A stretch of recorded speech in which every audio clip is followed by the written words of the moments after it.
মাৰ্ঘেৰিটা আৰক্ষী থানাৰ ভাৰপ্ৰাপ্ত আৰক্ষী বিষয়া প্ৰতাপ গগৈৰ নেতৃত্বত এটা আৰক্ষী দলে এক গোপন সূত্ৰৰ পম খেদি চলাইছিল অভিযান। অভিযানত মাৰ্ঘেৰিটাৰ দিবং তিনিআলিত গাড়ীসহ আটক কৰে দুই যুৱকক। ধৃত যুৱক কেইজন ক্ৰমে ধ্ৰুৱজ্যোতি গগৈ, প্ৰাচুৰ্য প্ৰতিম হাজৰিকা সোণোৱাল।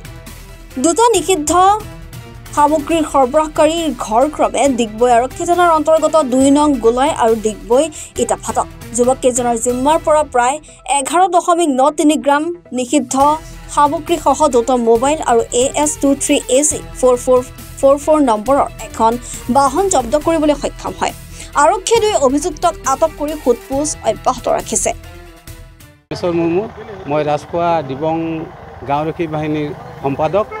আজি আমাৰ মাৰ্ঘেৰিটা আৰক্ষী থানাৰ ভাৰপ্ৰাপ্ত বিষয়াই কিবা আগজাননী পায় আমাৰ ড্ৰাগছ সহবাসকাৰীসকলক আমাৰ দিবং ৰাজখোৱা গাঁৱৰ তিনিআলিটোতেই হাতে লোটে ধৰা পেলায় আৰু তেখেতলোকে আমাৰ আজি গাঁওৰক্ষী বাহিনীৰ সাক্ষাততেই তেখেতলোকৰ ওচৰত থকা হিৰইন ড্ৰাগছখিনি জব্দ কৰি লয়। দুজন আছিল। নমস্কাৰ, মোৰ নাম শ্ৰী আনন্দ গগৈ। আমাৰ দিবং ৰাজখোৱা গাঁৱৰ মই গাঁওৰক্ষী বাহিনীৰ সভাপতি আৰু সেইমতে মই ঘৰতে আছিলোঁ।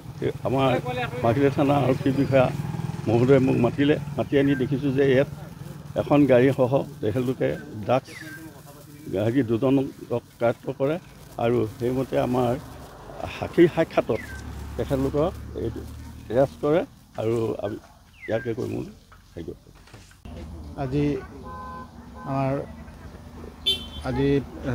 6 তাৰিখে 2025 দিন এই আমাৰ যিখিনি ড্ৰাগছ বিষয়া বহুত বেছি হৈ আছিলে, আজি কিন্তু প্ৰশাসন বিষয়াই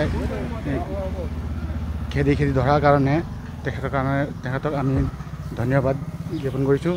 আজি আমাৰ এই দিবং গাঁৱত যিমান ড্ৰাগছ আছিলে সেইখিনি আমি বহুত ধৰি মেলি দিলোঁ, কিন্তু আজি আকৌ ল'ৰাকেইটা দুজন কাৰেক্ট পৰা সেইখিনি আকৌ আনি কিনি ইয়াত বেচিবৰ কাৰণে লৈ অহা সময়ত আমাৰ প্ৰশাসন বিষয়াই কাৰেক্ট কৰা হ'ল।